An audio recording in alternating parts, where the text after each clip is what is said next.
Do you find your students drifting off in the middle of lessons? Do you sometimes find that children's behaviour drops as the lesson goes on? Then I have got the perfect video for you. It's all about how to gain children's attentions in the classroom.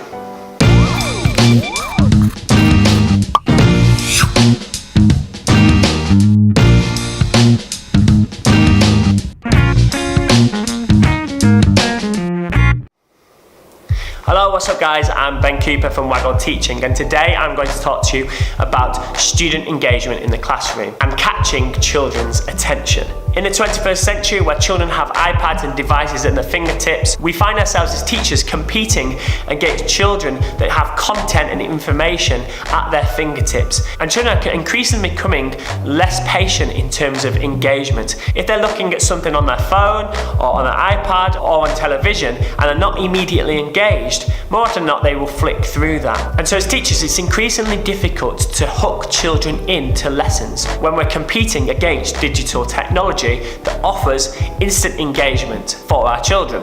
However, if we flip that over and actually utilise digital content and think about the type of engagement that children are participating in, we can enhance our teaching learning and make our lessons just as competitive in terms of engagement. That's going to lead to children engaging better in the lessons and the learning that's taking place.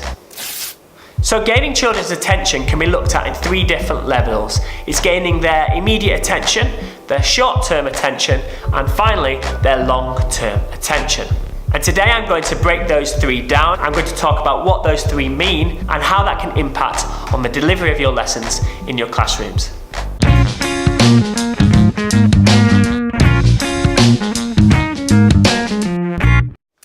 So I talked about immediate engagement, short-term engagement, and then long-term engagement. And for children to be really inspired and be driven at school, it's important that children travel through all of those different levels, starting off with immediate engagement, but leading all the way through to long-term engagement. So the first type of student engagement is that immediate.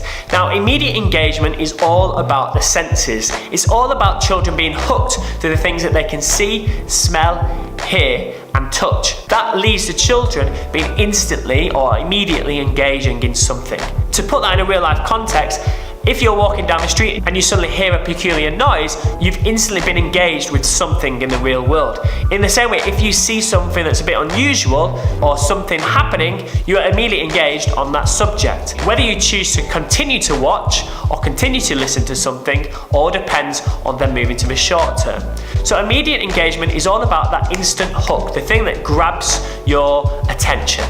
And so in the classroom, it's really important for a child to engage into a lesson or a piece of learning. We've got to engage them immediately with some form of senses. Visual engagement can include things like videos or dramas, or just you as a teacher being very animated in front of a class. Sounds can also be linked to videos or listening to something that's a bit unusual, but also children engaging things that are tactile. To gain children's immediate attention, let them touch things, let them play with things, and let them be kinesthetic learners and practical learners straight away at the beginning of your lessons. And that way, you're going to gain their immediate attention. Okay, the second phase of gaining children's attention is the short term. Short-term attention is really when people engage in particular activities. So playing a game of football or reading an article in a newspaper. And it's really about the novelty of something. And so to gain short-term attention, it's all about giving them something new that's a little bit different. So the reason why we read a news article is because it's a new article. It's about something that's current and relevant for us. In the same way that if we're engaged in a football game, it's a new game, it's a new team, it's a new experience for us. And listening to a new song, we listen to it because it's new, it's different, and we've never potentially heard it before, or we've not heard it that many times. And so we engage with those things for the short term.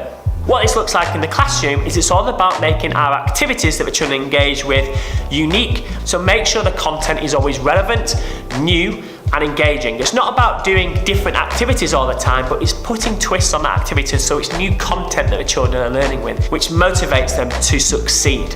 It also links to your lessons Basically, one lesson is gaining a child's short-term attention, a focus on what they need to do during that lesson.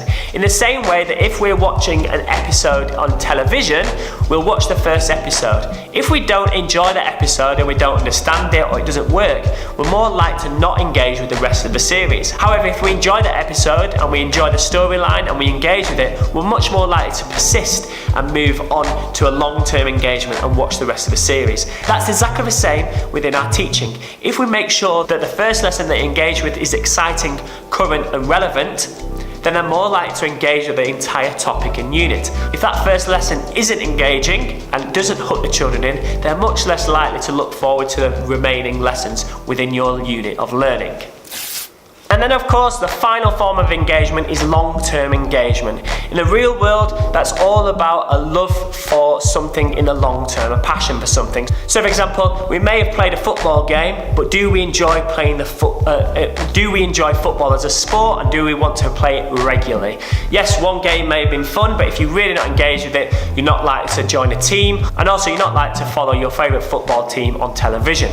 And likewise with celebrities, you may listen to one song that you really like, however it's then about making sure as a pop star that you're engaging that person for the long term. You want them to buy the albums, you want them to go and see them live, you want to follow them on social media, so it's about making sure that short-term engagement hooks the person in enough to make sure that that then transitions into a long-term engagement. So long-term engagement is about developing a long-term passion for something. And in the classroom, that's really all about planning purposeful topics that are engaging and also have an end product. And I've talked about this before in our learning journey, where the idea is that children always have to have a purpose at the end. What is the reason for the learning? What's the reason for that short-term engagement? Yes, they're doing one lesson, but what will be the outcome 10 lessons time? Are they going to create something? Are they going to do something that's exciting, that's going to motivate them all the way through and develop that long-term engagement? Purpose is the key word, making sure that learning has a purpose. What is the relevance? Why is it used in real life? And how is it going to excite the children to use that skill later in the unit? Novelty is another key word, something that's a bit unique. In every year group in primary school, there's lots of different topics that engage the children in new cultures, in new environments, and in new ways. And so the novelty element has to be played upon as much as possible, that this is something new, it's something different, and it's exciting. The more you stress how novel something is or how unique something is, the more likely the children are going to engage with it, because they like to learn about new things that are interesting, that they may have never experienced before. The more you play on that they're doing things that they've never done before, the more likely they are to engage with your learning.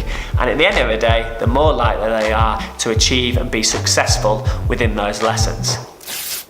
So that's my video on student engagement, and what's really important to stress is the children have to travel through each of those levels. They have to be immediately engaged with something that hooks them using their senses. They then have to move to the short term, where they're doing things that are unique, activities that feel new and are challenging them in different ways, and that will then lead them to engaging for the long term, wanting to complete units of learning, wanting to learn more about something.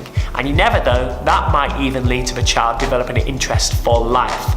And ultimately, it's going to make your life in the classroom far easier. Behaviour problems will drop if all the children are engaged, learning will increase, and so that will ultimately lead to better outcomes for your children. So I hope this video has been useful. Please comment with any thoughts and ideas in our YouTube comment box below.